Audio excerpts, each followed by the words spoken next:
If your awareness is strong, you may be able to start an attack before it really starts. Hi everyone, this is John with today's active self-protection lesson out of Israel. We are going to see someone grab a knife to start an attack, but it's going to get thwarted very quickly by the bystanders. And that will teach us some important lessons about the importance of awareness, about taking decisive action and stepping in with empty-handed skills, and about working as a team to stop the threat. All's quiet in this cafe. From the top though, we're gonna see this guy run in and grab a knife off the counter. And when he does, the guy that's behind the counter stops him real fast. Actually, you can just barely see, gets the knife out of that guy's hand. And now he's trying to detain him and figure out what the heck's going on with the other employees. Now, another guy in a white shirt stepped in here, and our guy in a red shirt's like tired of this guy pretty quick. So he's gonna grab a hold of him and try to wrestle him down. When he does, our original perp runs off.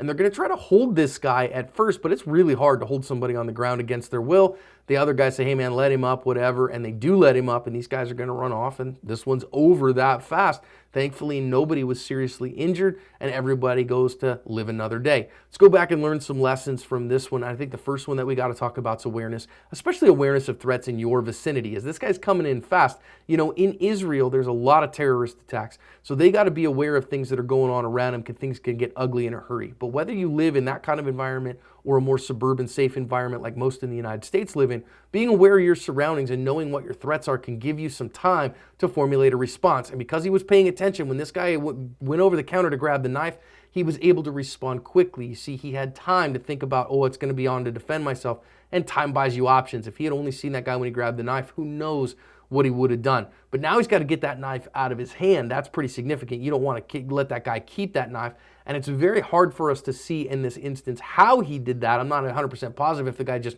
dropped it or whatever, but you saw the knife fly out. Now the specter of problems here have changed, but the threat has not completely ended, because this guy clearly grabbed the knife, not because he wanted to cut his sandwich in half, okay? So you got to continue to figure out what kind of threat there is and stop it, whether by gaining distance or by controlling this person. And our good guy here decided to control him instead. So he's got a hold of his arm here, and he's going to push him up into a corner. And thankfully, these other folks, the guy in green, you know, he does not have the bystander effect. He breaks the bystander effect to get some people on board. Now, that makes for danger for folks, but you got to get in there to stop the threat. Now, I'm not so sure about grabbing the second guy. I don't know what was said between him or whatever, but getting him out of that danger zone is incredibly important. So I think the big lessons here are to learn awareness, to act definitively, to break that bystander effect if you can, and know your threats so that you can cover your asp.